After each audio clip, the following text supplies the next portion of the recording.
registrations down 31% in November as UK market shrinks. Registrations of diesel cars in the UK were down by 30.6% in November, when the overall market declined for the 8th consecutive month. In total, 163,541 new cars were registered last month, 11.2% less than in November 2016. Sales of petrol cars grew 5% to 92,944 units, giving petrol a 56.8% market share, up from 48.1% at the same point last year. This was accompanied by 33.1% growth in alternatively fueled vehicle registrations, bringing their market share up to 5.4%.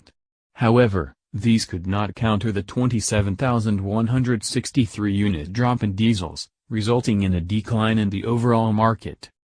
Private registrations were actually down by the smallest percentage, falling 5.1% in November. Business and fleet registrations fell by 33.6% and 14.1% respectively, with the impact of these sectors, which represent a respective 52% and 2.7% of the market, key contributions to last month's shrinking numbers.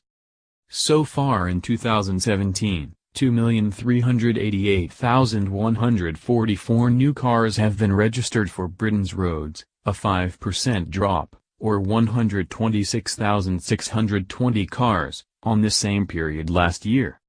Used car market buoyant despite new car sales slump. Society of Motor Manufacturers and Traders Chief Executive Mike Hawes said, "An eighth month of decline in the new car market is a major concern, with falling business and consumer confidence exacerbated by ongoing anti-diesel messages from the government." Diesel remains the right choice for many drivers, not least because of its fuel economy and lower CO2 emissions. The decision to tax the latest low-emission diesels is a step backwards and will only discourage drivers from trading in their older, more polluting cars. Hawes explained that the decrease in fleet registrations will have a marked impact on the UK's air quality improvements, with detrimental environmental and economic consequences if the market continues to shift away from the newest, cleanest diesels. Rupert Bond, valuations boss at used car database company Khazana, added, "From the registrations results, we can only assume that many business buyers have held off changing their cars. It is likely that decision-makers were waiting for the autumn budget and there is a possibility of some pent-up demand. Whether the measures taken by the Chancellor in the budget are right or not remains to be seen.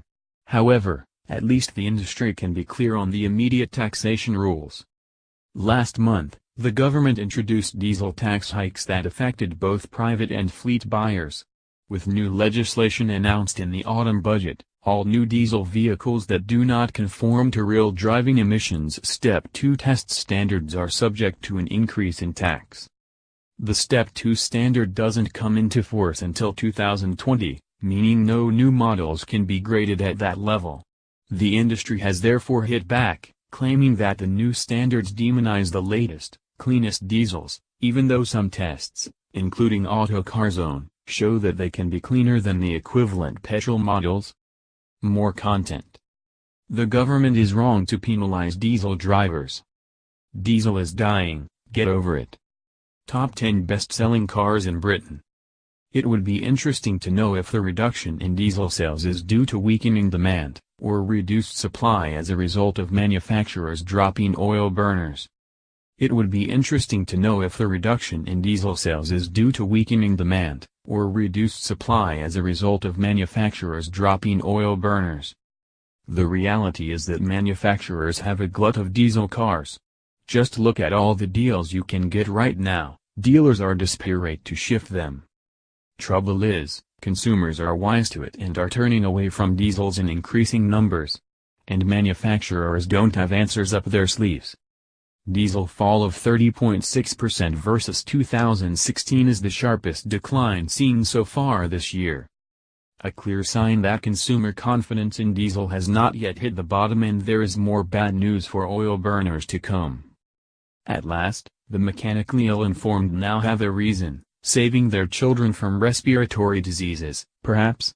Not to buy overweight and inefficient, diesel, SUVs, but instead to revert to normal cars with space, small MPVs, remember them? And estate cars. Unless, of course, they want piddly petrol 4-pot with a battery hauling a 2-ton vehicle. Will sense prevail? I wonder how many people who abandoned diesel in the last couple of months would have bought one if they had known that the budget in November would leave them untouched until April? My next car will be a diesel, and until they also ban household wood-burning stoves the government can't really be that concerned by air pollution. Could you not do us all a favor, Afi, and get a wood-burning stove instead of a NOx-emitting diesel? Smile.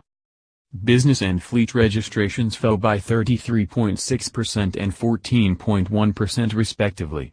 That's the real bad news if it's down to business confidence. The private market, if they really wanted a car, will buy petrol, instead, so any loss in private diesel sales should be balanced out to some degree. I am making over $64,000 so far this year W0 working Zero Inline, and I'm a full-time student. I'm using an Zero Inline business opportunity I heard about, and I've made such great Zero in A. It's really user-friendly and I'm just so happy that I found out about it. Here's what I've been doing. Copy this link.